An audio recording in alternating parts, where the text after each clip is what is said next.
तनाव जीवनको अविभाज्य हिस्सा हो जसलाई सबैले विभिन्न समयमा अनुभव गर्छन्। हाम्रो काम, सम्बन्ध वा हामीले आफैमाथि राखेको दबावबाट पनि उत्पन्न हुन सक्छ कुनै पनि किसिमको तनाव। तनावलाई प्रभावकारी रूपमा व्यवस्थापन गर्नु मानसिक र शारीरिक दुवै स्वास्थ्यका लागि अत्यन्त महत्त्वपूर्ण हुन्छ। तनाव व्यवस्थापनको पहिलो कदम भनेको यसको स्रोतहरू पहिचान गर्नु हो। के कारणले तनाव उत्पन्न हुन्छ भन्ने थाहा पाएपछि त्यसलाई सम्बोधन गर्ने तरिका अझ लक्षित र प्रभावकारी हुन्छन्।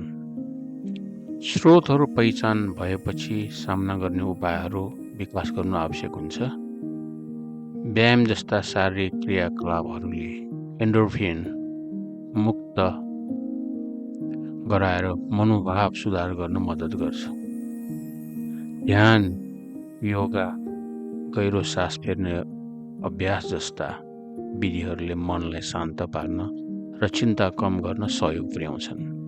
तनाव व्यवस्थापनको अर्को महत्त्वपूर्ण पक्ष समय व्यवस्थापन हो।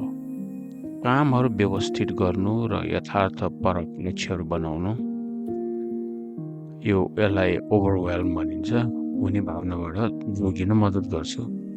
कामहरूलाई प्राथमिकता दिनु र साना साना चरणमा विभाजन गर्नुले ठुलो फरक पार्न सक्छ। त्यसै गरी स्वस्थ जीवनशैली पनि अत्यन्त महत्त्वपूर्ण हुन्छ। सन्तुलित आहार, पर्याप्त निद्रा र नियमित शारीरिक गतिविधिले तनावसँग लड्ने क्षमता बढाउँछ। सामाजिक समर्थन पनि त्यत्तिकै आवश्यक छ।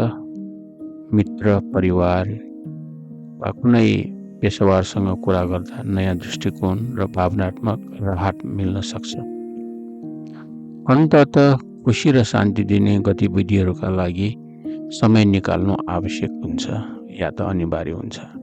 सृजनात्मक काममा संलग्न हुनु वा केवल आराम गर्नुले मन र शरीर दुवैलाई पुनर्जीवित गर्छ। यी उपायहरू अपनाउँदा तनावलाई धेरै प्रभावकारी रूपमा व्यवस्थापन गर्न सकिन्छ, जसले जीवनलाई अझ स्वस्थ र सन्तुलित बनाउँछ। आशा छ यो जानकारीले तपाईँहरूलाई प्रेरणा मिलोस् भन्दै यो भिडियो हेर्नु भएकोमा धेरै धेरै धन्यवाद।